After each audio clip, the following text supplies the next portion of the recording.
Ladies and gentlemen, welcome to another show. It's the Rico Report. It's the Buffalo Fanatics. Welcome to another edition. We got some stuff to talk about today. Folks, we got away with one, man. We got away with one. Right at the buzzer, we made a stop.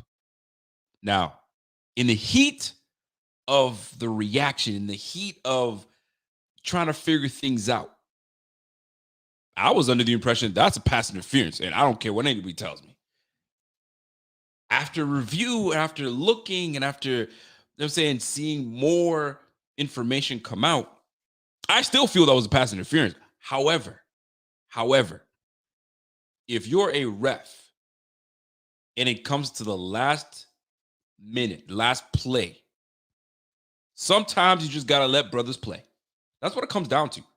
You got to let players play. And I respect that the ref kept his hands out of his pockets and not pulling a flag and giving the Giants another opportunity. Now, was there a little pulling and tugging from my man Taron Johnson? Absolutely.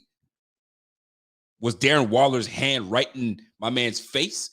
You know what I'm saying? Yes. So there's a little pulling and tugging and pushing from both guys. That's why as a ref, it's really tough being a ref. But you got to let these brothers play. And that's exactly what these refs did this game. Now, were there some bad calls on both sides of the ball and all that stuff? Yes, it happens every year. It's been going on for decades. Hasn't gone better?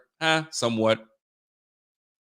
But not really at the end of the day. It's still... You got to let these players play, and that's exactly what they did. You got to let these players play. And at the end of the day, Taron Johnson was in position. He didn't get okey-doked, and all of a sudden, Darren Waller's wide open. It wasn't a broken play. He was on it. And it was just a matter of who was going to make a play. And at the end of the day, a little pulling, a little tugging from both people. No flag, game over, Bills win. Now, a lot of folks are clamoring, myself included, that this wasn't one of those sexy wins. It definitely was not a sexy win by any stretch. However, what needs to be known and what needs to be explained, I suppose, is sometimes those wins just have to happen. We've seen it countless times from teams like the Patriots of old. There are some games where Tom Brady was not as effective as he normally is, but something happens that gives them a shot to win it, and they do, and we're like, damn, we had our shot. We had our shot, and it didn't happen. Sometimes it happens. So at the end of the day, folks, these wins, although not sexy, it counts where it counts in the place that's most important, in the win category. And that's what it comes down to. It comes down to what you can do when it comes down to making the last play, making the last ditch effort, and getting the dub. Because guess what? A week from now, we're on to the Patriots, and we ain't even talking about these Giants. Now, keep in mind, division games are always tough. Everyone knows that. Division games are always tough. You got to play them different. Although this wasn't a divisional game, didn't it feel that way? Weren't we going up against someone that kind of knows us very well, enough to the point where it felt like a division game? And that's what I'm chalking it up to. I was talking to my brother, and I was like, dude, he's like, how did you guys not put the Giants away? These guys got spanked by every team they played. Like, what are you playing around with? I was like, what you don't understand is, like, you're going up against a team that's got a former offensive coordinator in Brian Dable. You've got a former GM of the team that knows the personnel on this Bills team.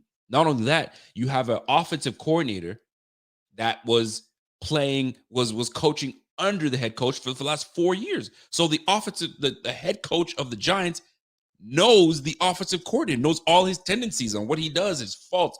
So this was a big chess match between Brian Dable and Sean McDermott and Ken Dorsey.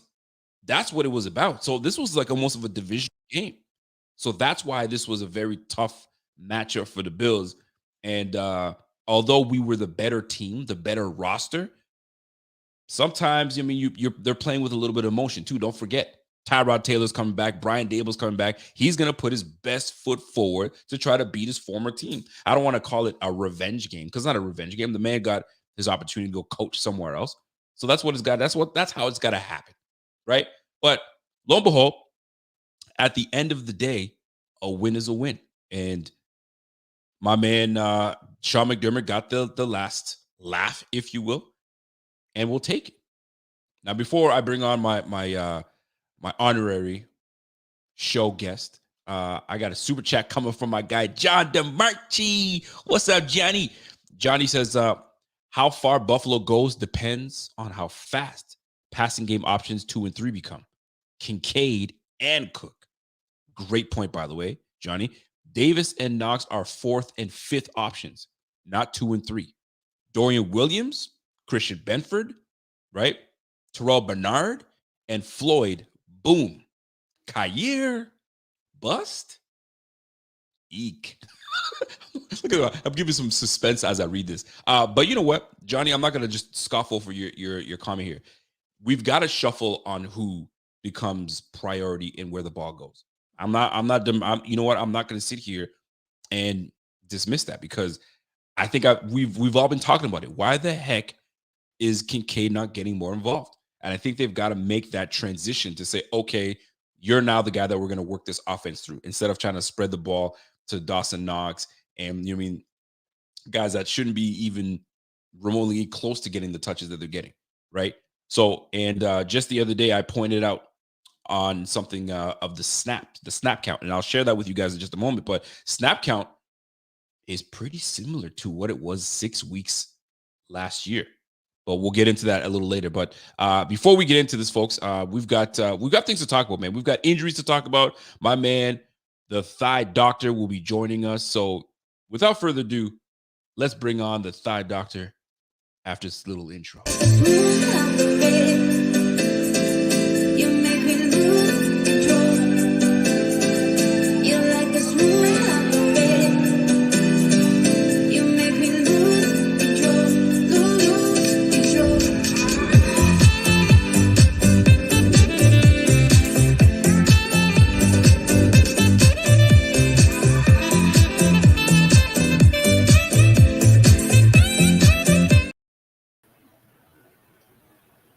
Ladies and gentlemen, my guy, Alex Lucci, a.k.a. the Thigh Dog. What's up, Doc? Hey, what's up, Rico? We're good. What's happening today, brother? Good. Listen, I got to say, I love that shirt you're wearing. Who is that guy? This is Buffalo Fanatics. Maybe 3 years ago. Love it. It looks good on you, brother. It looks good on you. Classic. It's a classic. Well, listen, you know what? I haven't been doing you any justice. Because when you come on the show, I'm always having to, you know what I'm saying, have you explain yourself on things that the crowd may not know what you're talking about. So I wanted to do you a favor here because your article is out. And if you guys have not checked out my man Alex Lucci's article, his article is out on the Buffalo Fanatics website. Go ahead and peep that. And it's also circulating Twitter as we speak. And he touches on the injuries that happened this weekend. So give that article a listen, give it a read, excuse me. And we'll get it popping. So let's get right into the nitty gritty because the biggest conversation piece right now is surrounding our guy, Josh Allen. Now, Joshy boy, our boy Josh, got in the mix a little bit this weekend. And he was, I don't want to talk about it. Let me show you guys a clip so then you can explain to the folks what's going on here. So this is where Josh was hit and fell awkwardly on the shoulder. Check this out. They're playing without Azeez Ojulari tonight, and so it really is either Kayvon Thibodeau or... And right at the end, you can see Josh go immediately to the shoulder, to the shoulder. So I need you to explain to the folks what exactly is going on in that scenario here, because the way Josh fell down was just right on the shoulder, just like this. Is that accurate? I love that picture. I bet you do. I bet you do. So he falls on the shoulder. So as I'm going to put this picture up here, I need you to explain to the folks on what exactly happened when Josh fell right onto that shoulder here. So what are we looking at here? Yeah, so that's an AC joint, a acromioclavicular joint. So top left corner, that's a normal shoulder. See where it says that? That's a person looking at us. So that's a right shoulder. When he fell onto the side of his arm, what happens is you jam up that scapula. That's that big V-shaped bone that's in the back of your shoulder, and then his clavicle, which is your neck bone. They attach in that top corner. So you can see where it says type 1, type 2, type 3. Those are 3 types of AC joint sprains/tears. I'm going to assume, based on him being able to come back and play, being called day to day, he's a type 1. So it's like just stretching, mild tearing of the AC joint ligaments. I don't think it's that type 2 where they're totally popped off and now there's some instability. Those do hurt quite a bit. I don't think he would have came back and thrown. So is that anywhere near the same injury he suffered last year, or that's completely different? Completely different. That was an elbow injury. That was the Tommy John ligament. The Tommy John. That's right. The UCL, I believe it's called. UCL. That's right. The UCL. So how uncomfortable is Josh going to be being Josh? Scrambling, throwing, moving, running, contact. Is he limited, or can he do the same things he was doing? He's just going to have to tough it out. Or is it one of those situations where they say, you know what, bro, we're going to have to sit you out this game? No, okay. So I don't think he's going to be sitting out. Okay. I do think it's got some vulnerability in the first 2 weeks after this injury. So just how he likes to roll out to the right, you don't want to see him extending a play and getting a big man falling on top of him and landing on his right shoulder again. That's going to aggravate the AC joint. If it gets bad enough, he can't throw. It's going to hurt to raise his arm in this position. Like abduction is called when you reach out to the side. That puts a lot of pressure on the AC joint. So think about your throwing motion. Boom, it hurts right there. I'm surprised he did so well in the second half. I mean, he was 11 for 11 until the Knox-in completion at the end. However, adrenaline, potentially some Novocaine at halftime, okay, can take the edge off. And then once the game's over, he's going to be real sore.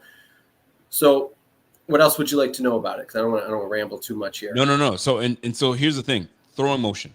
All right. Yeah. So is it harder for him to throw deeper? Is it one of those situations where mechanically shorter throws hurt more if he's got to throw it further? I don't know how that works in terms of shoulder range. So what will he have, I guess, difficulty doing, or it's just going to be uncomfortable all the way through, no matter what kind of throw he makes? Good question. I think uncorking a big one's going to hurt more than a short one. Okay. Also, the short ones, he can drop his arm angle, which will feel better. The more you come up like this, Rico, the more it's going to hurt. Done. So if he's got to unload a big one, that's going to be a little uncomfortable. Can it take some power off his throws? Yes. Can it create some inaccuracy? Absolutely. If he's getting roughed up and he's getting driven into the dirt a couple times early in the game, it's going to get aggravated, and I would be concerned. That's for the first week back. Every week after that, it gets better. Benford, the corner, yes, had the same injury. He plays defense. He had to miss a week because it probably hurt, but he was close. Allen was able to come back in the game and play quarterback, so I'm guessing this is a lower grade. You saw what Benford looked like when he got hurt. Like 100%. He was down, motionless for a while. It kind of looked a little scary for a minute. Allen just grabbed for it, probably said, "Don't show it," got up, knocked it off, and played the next play. Now, that whole chain of events was pretty chaotic. So he throws an incompletion. Dexter Lawrence, which is a big dude, takes him down. He lands on his shoulder. He sprains his AC joint. They get a penalty. Next play, I think it was a false start. Then when they finally snapped the ball on 1st and 25, that's when he took the passer from that linebacker, bopped his temple off the turf, and they had to take him out. So now he runs to the blue tent. 2 plays, comes running out, screaming out there, 3rd and 1, first play back, hands it off to Damien Harris, who I don't know how he took a shot to the neck that put him on I don't know how he took a shot to the neck so bad that it put him on a spine board, but he held on to the ball, which was amazing. Well, hold that thought, because this is a great transition, because we're going to get right into that, because that was a pretty big hit that he took from freaking Bobby Okereke. I'm telling you, this was one of those situations where man on man, I meet you in the hole, who's going to win? And it wasn't where Bobby Okereke was dirty and put his head down. That was just a shoulder, a good, strong, drop the shoulder, and man to man, let's see who's going to take it. I got a little clip here that's going to give us a better idea of how it went down. There's a slow-mo, and it was just leveraged. I mean, to me, as an RB, I would have lowered my shoulder just a little bit more, but Harris kind of stood up a little bit more, and maybe that's where that problem happens. Check this out. How heroic and great they were in the situation back on January 2nd with Damar Hamlin. And there you see the hit that happened with Okereke. And they pretty quickly brought out the backboard to look at him and assess Harris and to get him into the ambulance as quickly as possible.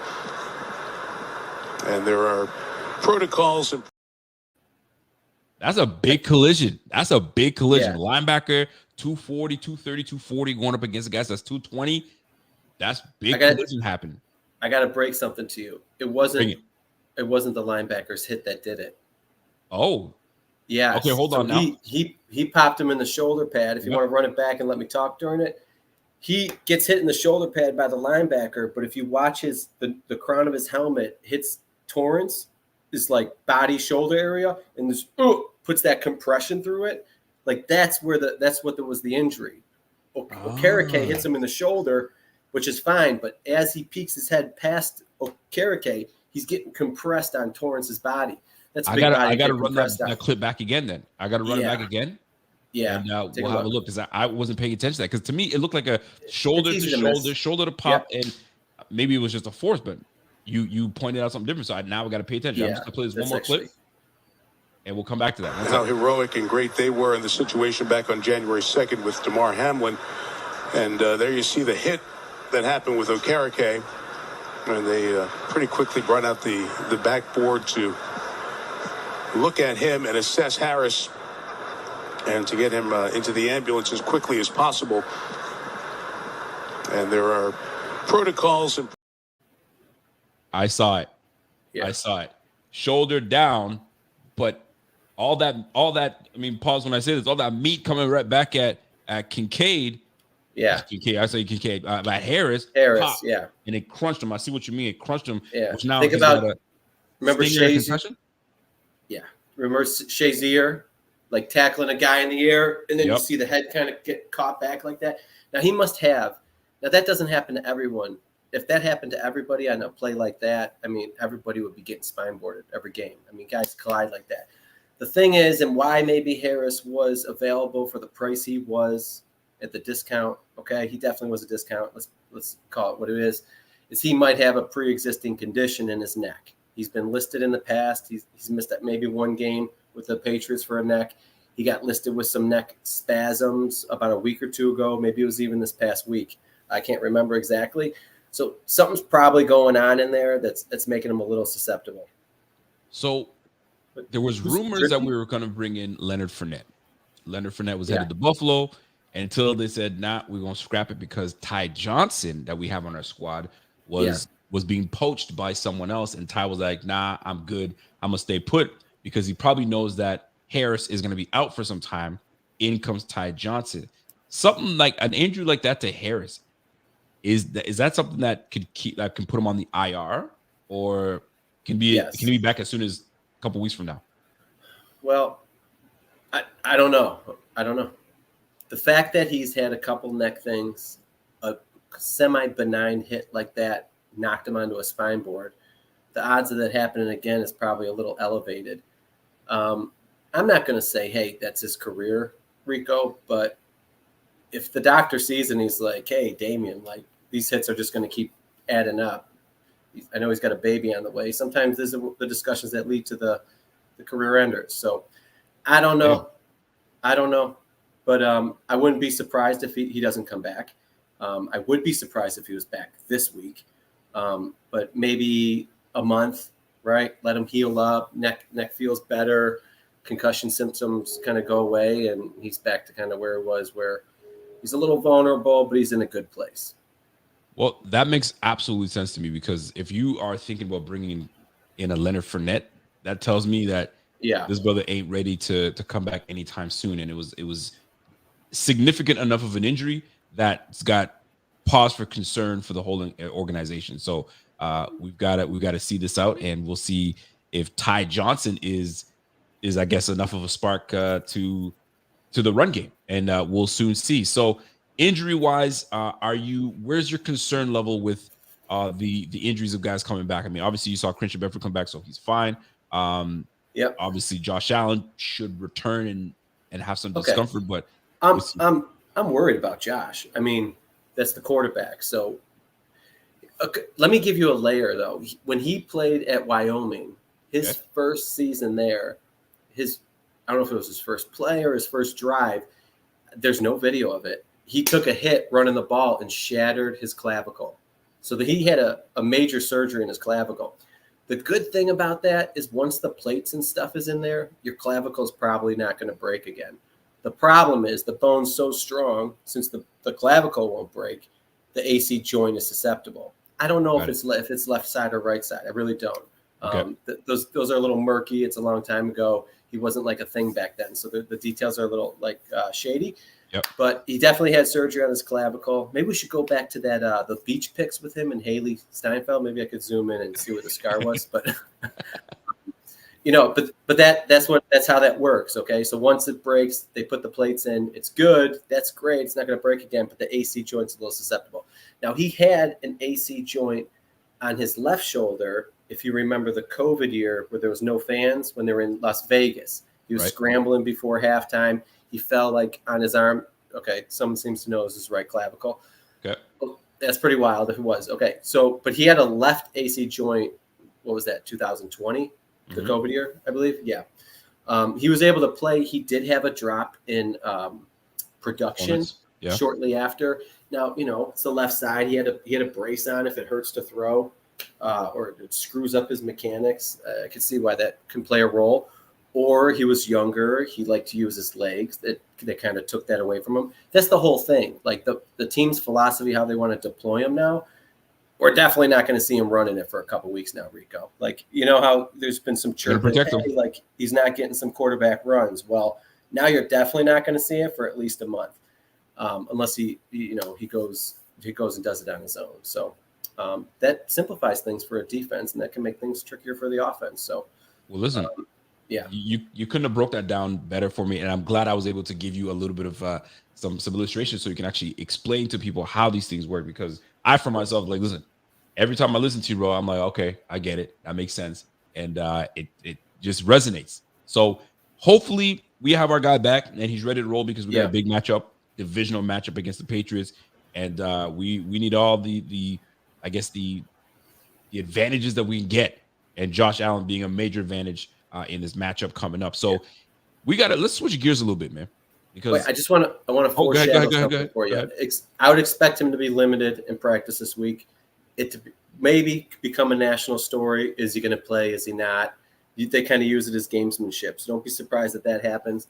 A couple under the radar guys who McDermott didn't mention that was injured that I'm quite worried about is Quentin Morris. Okay, he twisted up his ankle pretty good right before he scored the touchdown. Okay, you saw him hobbling. Yep. And then Epinesa, I saw him pull up on Tyrod, and he kind of took a blow to the face. And I remember seeing him stagger a little bit. Now, listen, I didn't rewatch the game yet. I don't know if he came back after that, but he only had a 20% snap count, and he wasn't in the game late in the game. Do you guys remember seeing Kingsley, Jonathan? That's right. Had some big snaps on that last drive. Yeah. Yep. So I wouldn't be surprised if something's going on with Epinesa. Groot sore, but he was able to play quite a bit. I don't see him coming back out. Dane Jackson should be back, and that pretty much nails it. Well, I'll tell you this much, man. I'm actually thrilled to, and I can't believe I'm about to say this, but I'm thrilled to see Dane Jackson back. Yeah. How weird is that? But that's just the feel that I have right now. But listen, Thydoc, I appreciate you jumping in and giving us the goods on who's in, who's out, who should we be concerned about. I'm hoping that Quentin Morris is so underrated. He's so underrated, man, and I feel he should get a lot more playing time. But there's only one football, and there's a hierarchy in how these things play out. I would assume Kincaid's back. I mean, he was practicing. Well, listen, man, concussions are different for everybody, right? So but he better be back. The guys that linger usually aren't practicing on a Wednesday after a continental trip. So I don't know if they just wanted to play it safe because he's a rookie and they felt like they had that game in the bag. But if Quentin Morris is out, I strongly think he's not that they're going to like pass the guy through a concussion protocol just because another guy's hurt. But I think that he probably could have, but they just gave him an extra week to play it safe. So I expect him back. How much time I got with you? Whatever you want.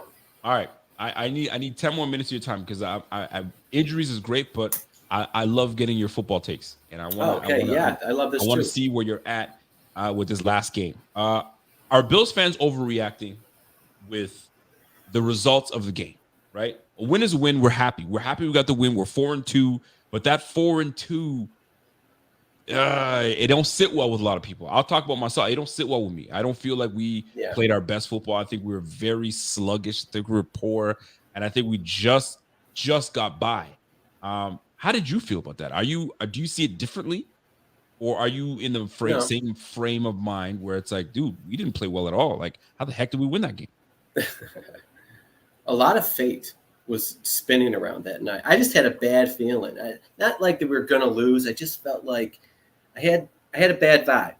It kind of, it sounds crazy, but I had like that Bengals game vibe. Okay.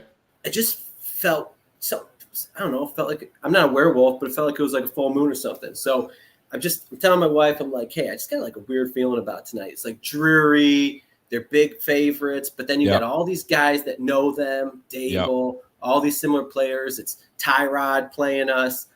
There's just a lot of weird, like, it's kind of like playing each other. And I think the Bills played extra bad because Dable probably knew how to take care of them. You know what I mean? How to handle them. Now, that doesn't mean they're not sharp right now, but I think it exemplified how bad they were kind of playing. Does that make sense? They didn't bring their A game, and he knows how to handle them. So that B+ game turned into a C game. So you know what? That's a great analogy. That's a great analogy because like they came in flat. So you're coming flat into the game, and now you're playing a guy that knows everything about you. And now you playing a flat game. I don't know what's worse than flat, just you know what I'm saying, but it became one of those. So we had to fight extra hard and make these adjustments in the second half. First half was atrocious. We couldn't get anything going. And you can see the difference in the second half where we made our adjustments and we started running the football. But here's the deal. If you know we play well running the football, I'm gonna go back to this. If you watch the game, I don't know if you watched it over again. Is a lot of blame to go on Ken Dorsey? I think he strategically has good plays. Maybe there's an issue with like how he sets it up for Josh that he's got to go through certain reads. Like maybe the progression tree is a little hard, which makes things difficult. I think he has good plays. I think he makes things difficult. Yes, the run was working, so stick with it a little more. Why you keep going to the pass? Is he like overthinking it? Like, hey, like they're gonna know I'm running because it's too easy. So let me. It's kind of like this. It's like 3rd and 1, right, Rico? Everyone knows you're running it. You probably can run it, but let's surprise him with a play action. You know what I mean? I feel like that kind of stuff happens, and then they shoot themselves in the foot. So, I don't know. I don't know. I'm a little worried. Come on, let's be honest. But I'm not like going crazy. I think some days it's a matchup thing. So like if they got a bad matchup, they can look really bad. And I think if they bring their A game, they can crush anyone. So it's wild on a week-to-week basis. It's quite the experience. You never know what you're gonna get. I'm gonna keep it real, man. I'm watching this game again, and I'm like, I'm ready to like affirm why I'm disappointed in Ken Dorsey. I was like, this guy. This is the guy that's messing this up for us. So I'm watching the play designs. I'm watching who materializes and gets open. And I'm watching my quarterback not necessarily make the wrong read, but make the harder read when the easy read is wide open and he doesn't take it. So it's like Josh is making he's making this offense inconsistent. Although, right, so I'm going to say something. I don't Go want to ahead. hate cutting you off like that, but I've been saying this for 2 years. So once the team started dipping last year, what is the problem? Is it the offense? It's not, I don't know. Do they have to make it easier for him? Is it Josh's fault? Is he kind of dumb and he's just not progressing? He's not seeing his progressions well? Or is it just this selfish behavior that's kind of always rearing its ugly head? Kind of felt like that was it with the bombs and stuff, but like sometimes it's, I don't know, the bombs aren't open either, and you're just thrown in a double coverage. Like, can you not see the field? I don't get it, bro. I'm telling you, I think I know what you're trying to say, and I think we're saying the same thing, and it becomes frustrating because like we automatically go right to the offensive coordinator. It's Dorsey, and we skip over, or we scoff over the fact that, well, who the hell's making the decisions to throw the freaking football in the first place? It's 17. And there was a play in the first quarter where not Sherfield, but Khalil Shakir leaks in. He's wide open. Yeah, and when Josh he doesn't stuck even out of look the his way. backfield. Doesn't even look his way. James Cook is in the flat, wide open. And he's going to be one-on-one if you give him the football. Listen, I'll give it my opportunity to give it to him to make a play. Chances are James Cook gets that 6 to 7 out of 10 times. Give him that opportunity. But Josh, it's like he doesn't see what he likes, but what he does know for certain is that Diggs is gonna get open because Diggs is that great. So he's like, all things fail, I'm going to Diggs. And Diggs is for 8 times out of 10, Diggs is gonna make the play for him. But like, fam, make life easier for yourself by just finding Shakir. Shakir will make a play for you. He's done it before. He'll do it again. And I feel like we put so much blame on Dorsey, which he's not absolved from the blame. But fam, 17 is part of that too. There are some plays that he just left on the field, and we could have easily walked over this team, but we didn't. We didn't get the job done. So we got to clean that up. That's the thing.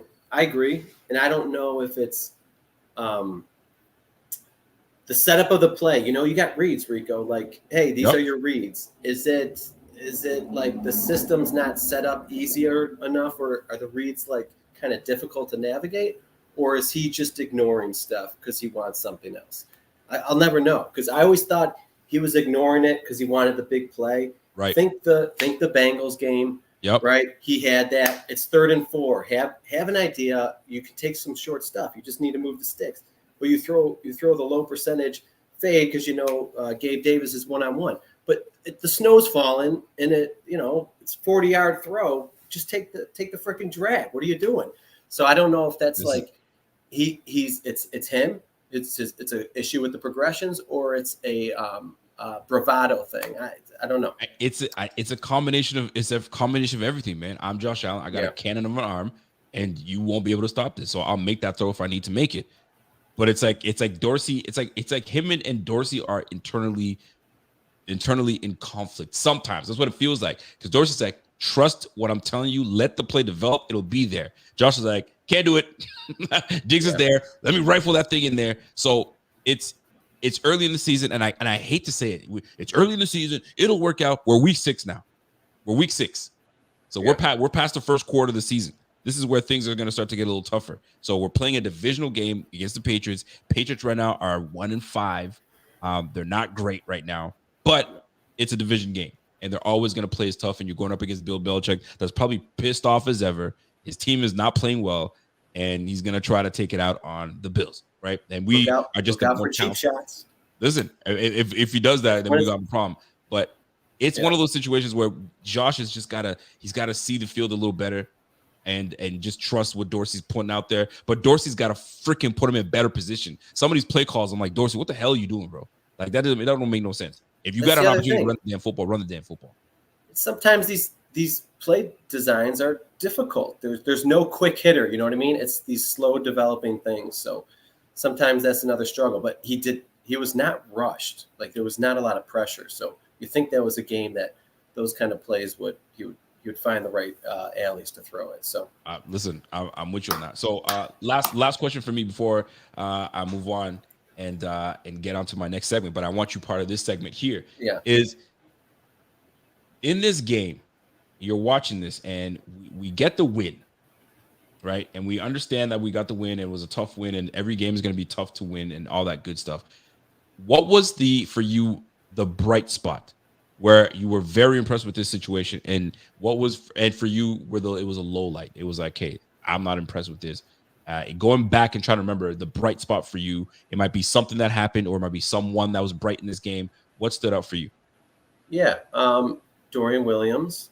Okay, let me go on a quick thing.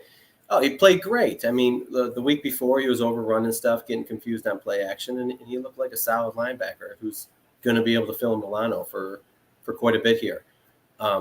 Also, what made me happy that we watched a game, and this is kind of deep. Like I don't know who took their edible tonight, but go. we watched a game that it was like absolutely textbook Buffalo Billsy meltdown. We're favorites. We missed these field goals. We're playing the old quarterback. Yep. We're we get the ball back. We think we won, and we just got to run it out. And then we kick a field goal, and it's wide right against the Giants 2 times. Of course. And then they drive it down, and then they get the pass interference in the end zone. And I'm just like, God, why do you keep doing this to us? You know what I mean? Like, I just can't take it. I can't take it anymore. My blood pressure's up. I already know how this ends. And then we fucking got away with one. I like that. And that means a lot to me. No, but you know what? I'm gonna piggyback on that because that's turned. Has been what's or his fate turned, or was Dable just from Buffalo? So he's the one who got buffaloed. You can look at it a lot of ways, but I'm gonna piggyback on what you're saying because a lot of times this was the biggest Billsy type of game that we would lose always, where we're just not playing well, and right at the end it gets taken from us because this is our opportunity. I mean, going wide right, for crying out loud, you got to be kidding me, right? Yeah. Gabe Davis making a move, trying to get a first down, fumble, give the ball back to these guys. The Giants in the red zone 5 times and miss out. They don't score a thing. So we're like, what's going on? And we get away with it at the end. But these are the type of games that media talks about us not winning, right? Last year, what was the I guess the stigma about the Bills? Bills, if they're blowing you out, it's over with. We're gonna kill you. But if it's a 1-score game, I mean, this felt so we started like winning those 1-score games. Yeah. Now it's like, well, when you're going up against a team and your back's against the wall and you need to make a play, they never win it. Well, we did it this time. So what now? So sometimes it doesn't matter how you get these dubs, you just got to get them. It felt dirty, but the fact that we got a dirty one actually meant a lot to me because we never get the dirty one. So you know what? Sometimes the dirty ones. Dirty ones are the best ones. What kind of really sparks things. You know what I'm saying? And maybe we start to you know what I mean, clean things up a little bit. But sometimes you need a dirty one. You know what I mean, to know your worth. And to try to get your act together. Gave it to the Dolphins in the pink, but we put the Giants in the stink. Hey, you listen, man. We're on the same wavelength, baby. We're on the same wavelength. Well, listen, ladies and gentlemen, my guy, the Thigh Dog, came through, educated us as always comes through and handles business. And you got to give him love, man. But before you get out of here, man, give us something where we can find your article, where you're talking about the article and what's coming up next. And then you got to sign us off with a little something. You know what it is. So I'm on the website, Buffalo Fanatics. Follow the Twitter handle. It's easier to open up these articles mobily than on the desktop right now. I know we're working through that. Yeah, we're working through it. But there's a good one out there. Hit up Buffalo Fanatics on Twitter, and it's got everything you need to know on Josh Allen, what to expect, how it happened, when it happened, and you could be the smart guy at work tomorrow, kind of talking about his AC joint when no one's reported it yet. You're damn right. Yeah. Is there any way you can sign us off for a little something, or do you have something in the bank, or you're tapped out? Well, who are we playing this week? We're playing the Patriots. That's in Boston? I believe so. Is it in Boston? Could be. Are we having some chowder? Chowder in Boston or what? See if I got something. Hey, can you touch me? Touching you? Come on, get your hands out of your pants in the chat.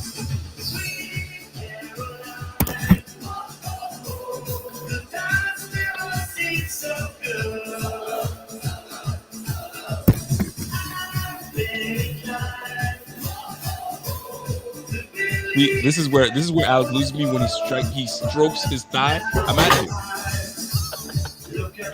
Ladies and gentlemen, I see you, Rico. You Go got Bills. it, boss. That's my guy, Alex, the thigh doc.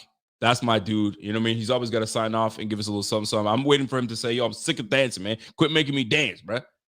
And I'm going to say, mother effer, you need to dance. Dance for the people because that's what they want. Anyway, my guy, Thigh Doc, comes through and he gave us some really valuable information on what to expect from, obviously, Quentin Morris kind of rolled his ankle, so we're going to have to pay attention to that. So we did do a couple signings today of some tight ends, or we're bringing in a couple tight ends to have a look at them.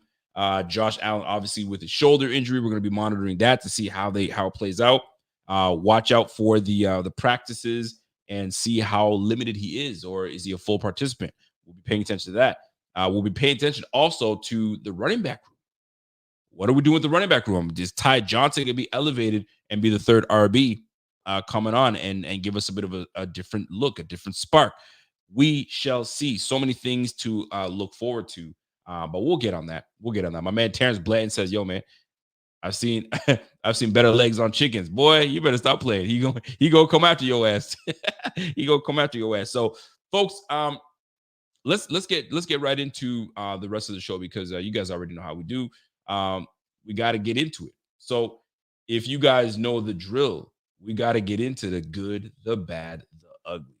And let's get into the good. So the good that stands out right off the bat, and I'll need your help if you guys want to jump in and tell me what you felt was good, bad, ugly. Give me the hashtag good, bad, ugly, and give me your good, your bad, and your ugly, and I'll read them up on the screen here. But here's the deal. These are the type of games that obviously it's not sexy. Obviously, it's not one of those things where you can go and brag and say, yo, did you see how the Bills took care of the Giants? The Giants they're not in a good place. They're not in a good place right now. And David, listen, Daniel Jones not playing. Their offensive line was in shambles. I mean, there were so many things that stood out that you could say, you know what I mean? Like, that wasn't great. That wasn't good. But, like, there were some good things, right? The halftime adjustments. And that's the one thing I'm going to stand here.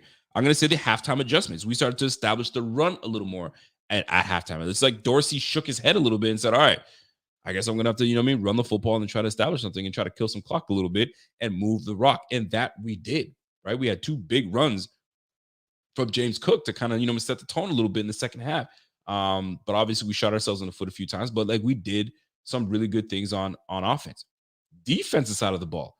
Dude, the Giants got into the red zone 5 times.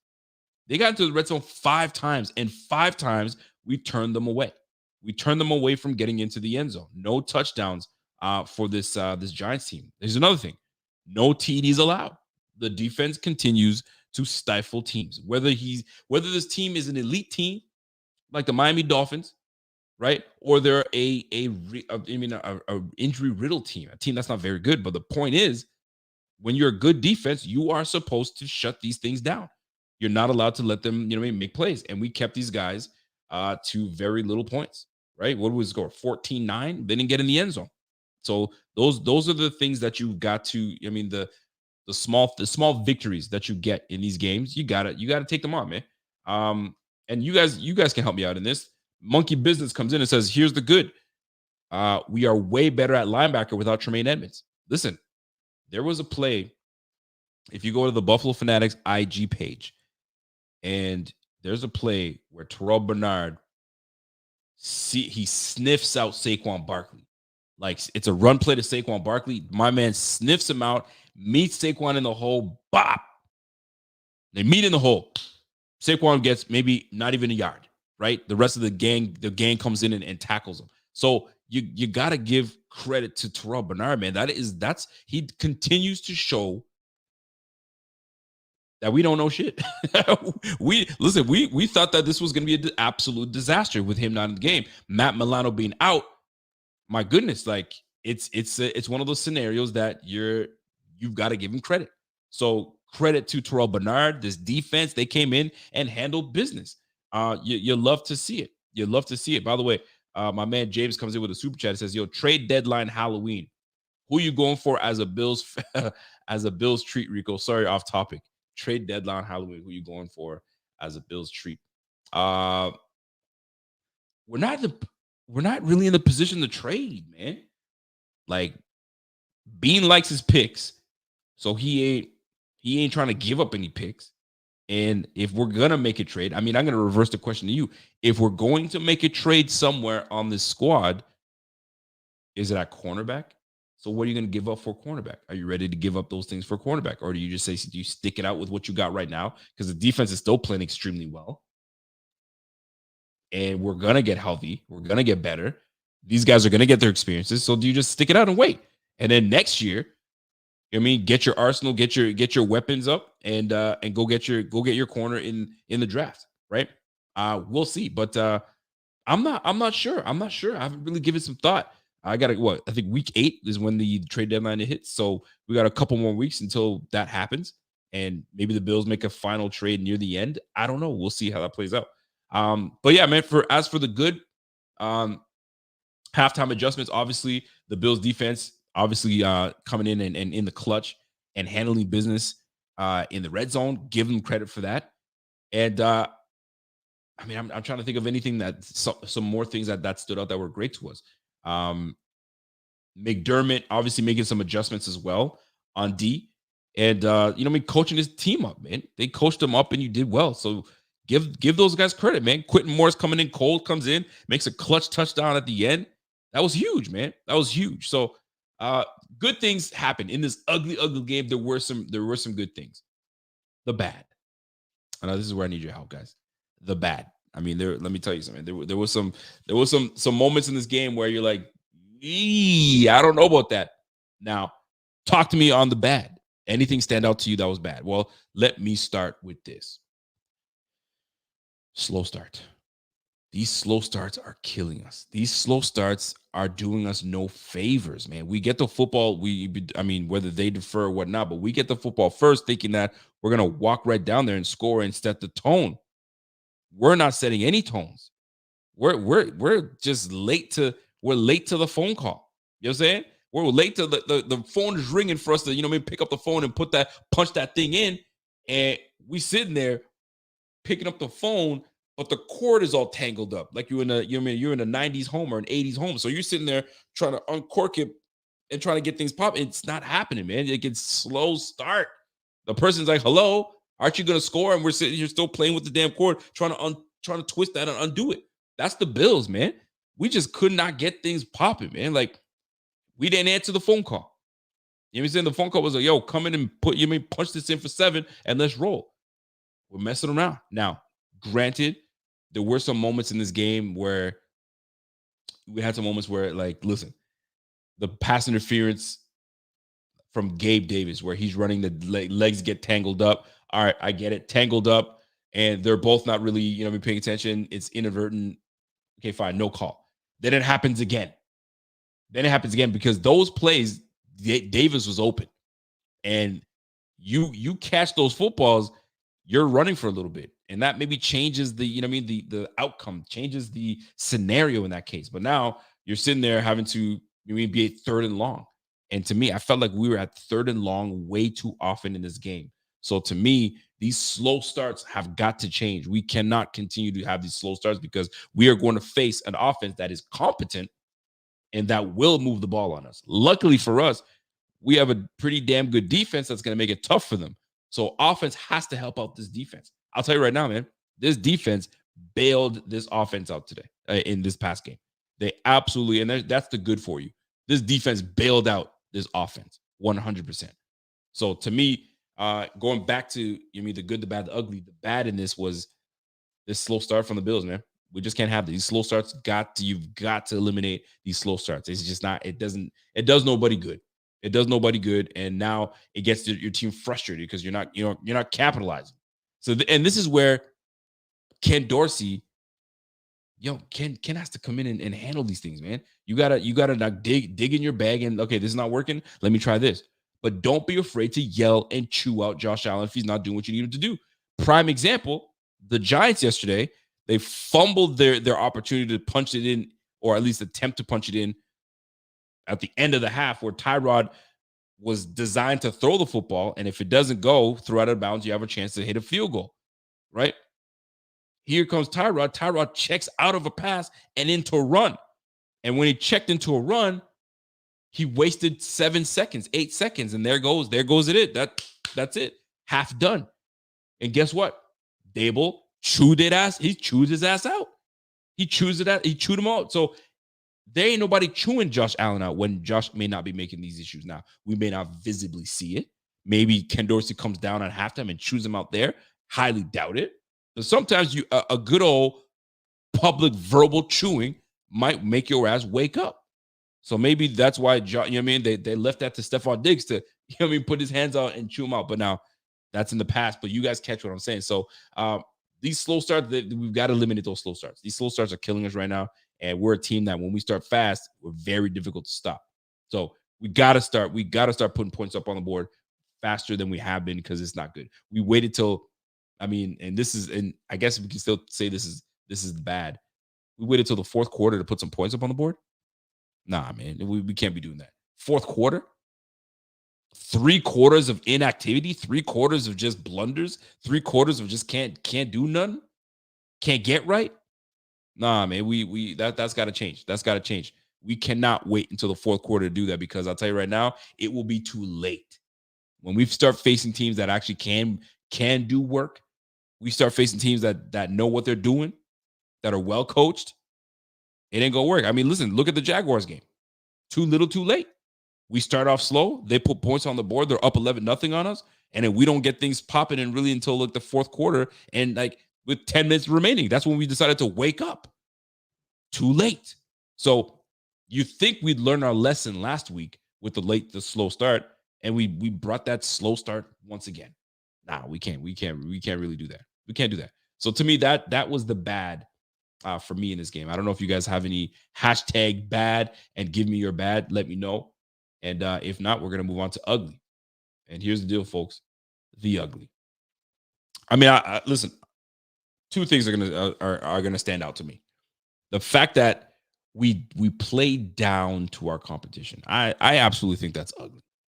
You know what I'm saying? And couple that with scoring only 14 points. Absolutely unacceptable. We can't just sit here and score 14 points. We're going up against Brian Dable, and Brian Dable probably has a lot to say with how the team was going to play their defense and what they should do to defend Josh Allen, because he knows Josh Allen so well. And kudos to the Bills offense, because we still somewhat got it done.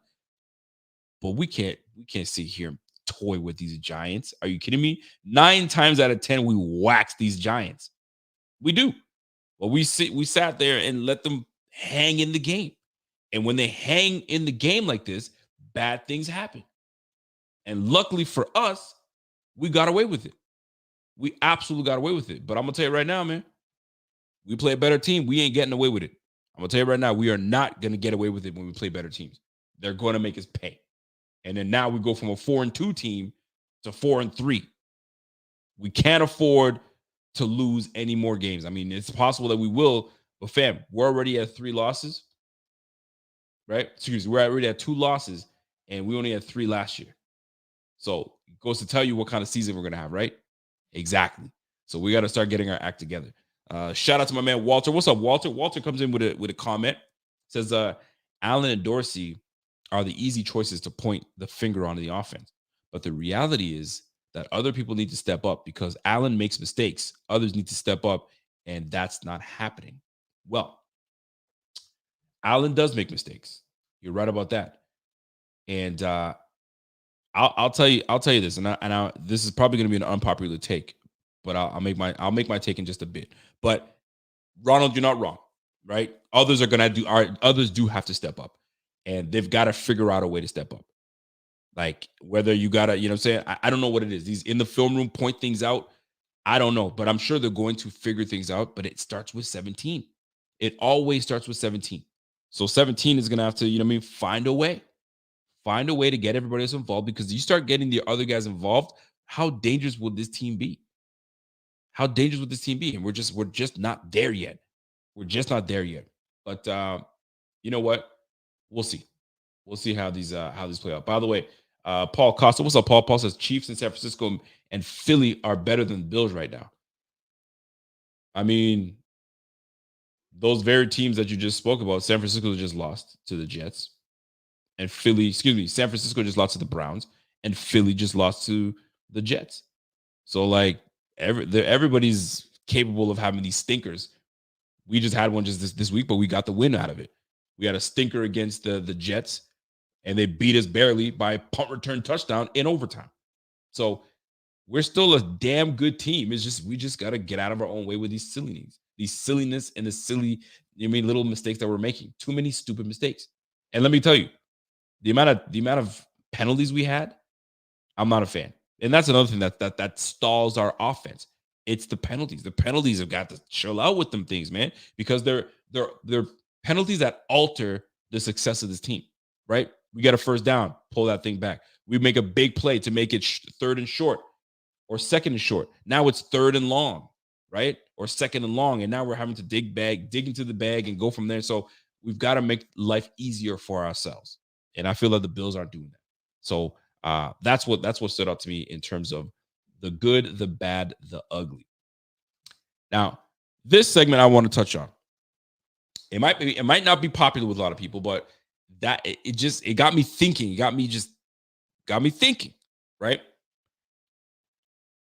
If I'm on the Bills receiving squad and I'm watching the distribution of the football, and I know my worth, I know what kind of player I am, and I'm just not included into this offense. And I'm referring to Kincaid, I'm referring to Sherfield, I'm referring to Khalil Shakir, I'm referring to Deontay Hardy. Like, these guys are non-existent. Is it because they're scrubs? Absolutely not. They're not scrubs, because I can tell you there's some people that could use these types of receivers on their squad. So what is it that's happening with these guys on the team? We just can't make sense of what's going on. So to me, all eyes are going to be on this receiving squad, but more specifically, the role players, the depth players, Kincaid, Sherfield, Hardy, Khalil Shakir. And if I'm them, I'm pissed. I'm pissed because I'm running my butt off to run these routes, and you can't tell me that I'm not getting open. I'm open. It's just that you're not looking my way. And there's gonna come a point where these guys are pissed off, man. And I'll tell you, they're obviously never gonna come out publicly and say it, but like, yo, I'd be frustrated as ever. Y'all brought me here and paid me $5 million, and y'all ain't even using me. Like, what the hell's the point of me being here? Yes, I'm a good kick return punt returner, but yo, involve me in this damn offense. Dorsey, get me involved. Involve me in me. Get me the ball in my hand so I can show you what I can do. Josh, like, look my way. And it's not like he's not getting open, because he is. It's just I don't know, like right now, if Josh has got just tunnel vision, I don't know what it is. So I'm thinking that to myself, and I'm like, yo, these guys got to be pissed off. Like Trent Sherfield, like, don't relegate me to just, a pass blocking receiver. I can get busy. I can. I mean, you saw Sherfield on Miami when he got his opportunity. The ball was going to him. He was getting busy with these boys, and that's why it was so disappointing that I guess the Miami Dolphins were really pissed off or annoyed or very sad that the Bills poached Sherfield from them, because they're like, yo, we liked him and he was really good for us. He was receiver 3 on that squad. We haven't even what's Sherfield done for us this year? What is he like? I'd be surprised if he's got more than 5 receptions this year. And Trent Sherfield stats this year. What has he done this year? I'm curious. 5 receptions. This is what I'm saying. Like, he's got 5 in 6 games. He's got 5 receptions for 39 yards. Right? And I'm like, what is happening? Like, how are we not creating enough for these guys to help us, to get us an advantage? Because I'll tell you right now, man, they're going to this NFL, people figure you out quickly. And although Josh Allen and Diggs are a force, you're going to get figured out. And when they do, you got to make a decision on how you're going to, distribute the ball to somebody else. But now you got some frustrated receivers. I bet they're frustrated, man. Trent Sherman cannot be happy with 5 receptions for 39 yards. And we're in week 6. We're going into week 7, right? What's my man doing right now? Deontay Hardy. You paying this guy $5 million. $5 million freaking dollars. Let me see what my man Deontay is doing right now. Deontay Hardy stats this year. Deontay Hardy. What's my man Deontay? Right now, Deontay's got 12 receptions. 12 receptions for 100 yards right now. We're 6 games in. So 2 receptions per game? Nah, bro. 2 receptions per game. And I finally got my 1 touchdown with a well-designed, creative play that got me the football in my hands. You can't do that more often. Yo, we got to start creating for these guys, man. Start creating something for these guys to get the ball because that only makes the Bills better. So, yeah, all eyes on Dorsey. All eyes, you know what I'm saying, on Josh Allen to make some changes, man. Start getting these guys involved. Like you have a tight end that you drafted in the first round. This guy's been targeted 19 times. 19 times, he's caught 17 receptions. He's only dropped 2, or if they were even catchable at the time, I don't know which ones it were, but 19 targets for 17 receptions, and you wouldn't go to him more? Nah, man, that don't make no sense. So all eyes are going to be on you guys, man. Y'all got to change that shit up. So I'm going to tell you, I tweeted something the other day, and I wanted to see what it was looking like, right? So after 6 weeks of football, last year our record was 5-1, all right? And Diggs was at 65 targets. You guys remember Diggs was going off. The offense was amazing. We were killing things, right? Right? We absolutely waxed the Rams, and we go up and we just start whooping these teams, right? Diggs last year, 65 targets, 49 receptions, 6 touchdowns. Pretty damn good. That's a great start. Diggs this year, 66 receptions, 66 targets, 49 receptions, and 5 touchdowns. Pretty freaking accurate, right? But that's your number 1 receiver. So that's what's going to happen. That's granted. You got to target your number 1 receiver. We got that. So then I was like, okay, let's see who else. What's going on with everybody else? Gabriel Davis. Last year, Gabriel Davis, 26 targets, 14 receptions, 4 touchdowns. Davis this year, 30 targets. So he's targeted 4 receptions more. He's got 21 receptions. So he's got 7 more receptions this year. He's got 4 touchdowns. Pretty on par. Knox last year, 20 targets, 15 receptions, first weeks. This year, 25 targets, 14 receptions. To me, this is where I reduce my targets to Dawson Knox. Because McKenzie last year, 26 receptions, 26 targets, 17 receptions, a touchdown. Kincaid, 19 targets, 17 receptions. Bro, Kincaid should be getting McKenzie's targets and some. Take some away from Knox. He's your first-round draft pick. But we're still using the same formula from last year. We can't. We're in a different type of offense. Like, what are we doing here? So you got to get Kincaid more involved, man.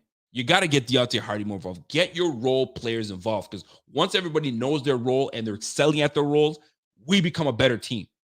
And these last couple games, you're starting to realize it, man. You're starting to realize it. 16 targets this past game for Stephon Diggs. 16 targets. I get it. He's your number 1 receiver. But you mean to tell me you can't look at anybody else? Nah, bro. We gotta figure that part out. We gotta figure that part out. So that's where my eyes are gonna be on Dorsey, his adjustments, and how him and Josh start to get these other guys involved. Because I'll tell you right now, they're not saying it, you're not gonna hear it, but they cannot be happy with their production. 12 receptions for Hardy, 5 receptions for Trent Sherfield. What's Khalil Shakir got? Khalil Shakir can't be too far behind with that. Khalil Shakir this year, how many receptions? My man has 4 receptions this year. 4 for 40. Fam. We got to be better. So all eyes will absolutely be on that. And last but not least, before I get out of here, it's the milk carton alert. Milk carton alert. Who deserves to be on this milk carton? It may not be who. Maybe it's a what. What deserves to be on this milk carton? Who needs to show up? Who hasn't shown up? And while I let you guys decide that, BJ Bills comes in with a super chat. I appreciate that super chat. Says, yo, Rico, I feel like we lack the killer instinct. Well, we're definitely not killing anything right now. We certainly aren't. Last year, first 6 weeks, we absolutely had killer instinct. We could not be touched. We couldn't be moved. We were on it until they started to figure us out once we played the Packers. And then after that, the injury happened. And then we were kind of, all right, we got to find ways to win. And we were finding ways to win and getting things done. This year feels a little different. Are we still working out with this whole 12 personnel? Are we not all in? Are we not buying the 12 personnel? Is Josh not all the way in? Is the rest of the team not all in? I get it. We're in 12 personnel, so obviously we can't have Trent and Deontay Hardy on the squad. So, like, you brought all those weapons to the team for that. For what reason exactly? I mean, that's on Dorsey, man. We gotta figure things out. So, who or what goes on the milk carton? That is the question. My man, only MP7. What's up? He goes, milk carton, receivers not named Diggs. You know what? I'm gonna say something, man. That's pretty bang on. Because I pretty much alluded to that. And you know what I mean? All eyes are on these other guys. Because like none of these guys are showing up. But is it their fault? Are they showing up and Josh is just not looking their way? Is Josh too fixated on looking at Diggs and keeping Diggs happy? And that's a good problem to have, really. Because Diggs is still getting his. He will get his. And as a number one receiver, you got to target your number one receiver. We totally get it. But this is what makes quarterbacks so damn good. Knowing when to go to your main guy and knowing when to attack, you know what I'm saying, your role players and let them make their way around. So much to unpack, but I like that. Maybe the other receivers are the ones that are on the milk carton. Show up, find a way, make yourself available. We'll see. We shall see. Anyway, for me, milk carton. Hold on, I got a super chat comment coming in from my man Jeff King. What up, Jeff? Jeff comes in and says they have to find that intensity against the Dolphins and need to keep it until February. That's the problem, man. It's like they overexert themselves. You know what I'm saying, with these big matchups. Now, I'm gonna get a little inappropriate here. So if you have children in the room, you might want to move them out the room, right? And I'm talking to more of the men in this to kind of prove my point. I'm piggybacking off of Jeff King. If you've met someone, you know what I'm saying, you mean you went to the bars, you went to the club, and you took someone, you know what I'm saying, you met someone, you guys decided to go back and, you know what I'm saying, go for a nightcap, have a little coffee or whatever you want to call it, and yo, you're pumped up. You're like, yo, I'm about to, you know what I'm saying, I'm about to get that, and you're all juiced up, you know what I'm saying, you're ready to go, and when it's time to perform, it's a dud.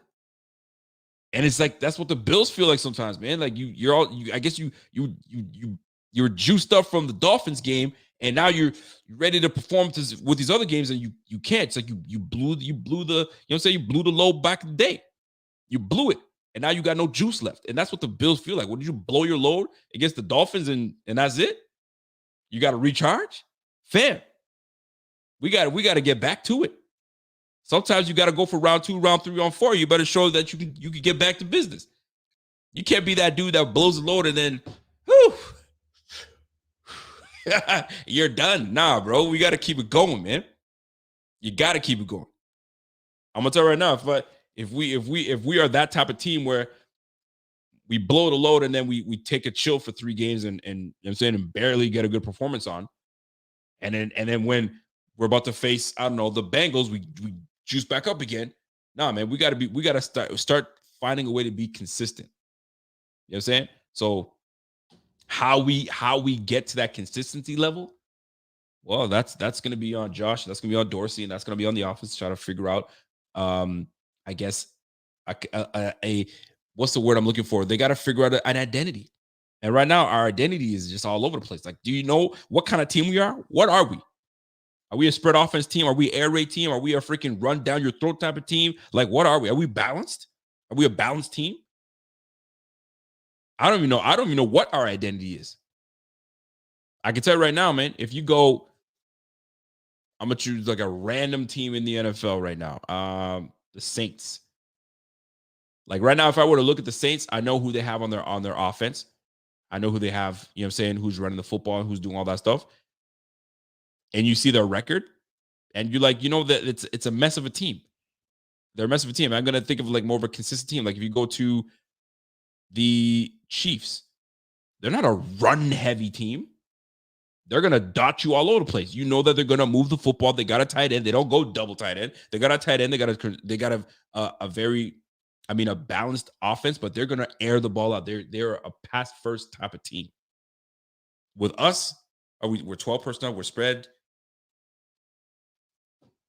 I don't know where we're at. So hopefully we can find our identity, lay into it, and we'll go from there. We got a lot of work to do, man. But it's still early. It is still early, and hopefully we get healthy and we figure ourselves out. But right now, the identity that we have right now, inconsistent. We're inconsistent. So you know what? You know what's missing? Consistency. That's the milk carton alert for me. Consistency. We got no consistency on this team. We're all over the place. So hopefully we figure out how to become consistent. Scott Blake says our identity is like a box of chocolates, man. You never know what you're going to get. You're right, man. So that to me is where we sit at. We're inconsistent. I hope we get better. So folks, that's it for me. I hope you guys enjoyed the show. There's a lot of things to unpack here, but Bills, you blew your load against the damn Dolphins, man. Reload. Do what you need to do. Find that numbing cream. I don't know what you need to do, but let's get back in the sack and let's perform. Because right now we ain't performing. We barely got out of the sack in the last game against the Giants. We gotta get to it. I'm not trying to be inappropriate, but that's what just stood up to me, right? Let's recharge. Let's recharge and get back to it. Let's blow the backs out of the Patriots. And then, you know what I'm saying? And let's try to build that level of consistency. But it's got to start. It's got to start with these boys, man. It's got to start with these boys. But I got to get out of here. I got to go take the trash out and take that game that we just had and throw that out into the garbage as well. But I got to go take the trash and get back to work. So, folks, I really appreciate you guys tuning in. I really appreciate you guys supporting. And if you guys don't know how to support, it's very simple. Supportbf.com. Everything's all there. If you want to join and become part of the Big Squad, it's all there. Subscribe to the channel. Smash that like. We appreciate you. I'm out of here. You guys have yourself a great evening. And we'll catch you guys on the flip side. And until next time, it's the Buffalo Fanatics. It's the Rico Report. And we'll catch you on the flip. Peace.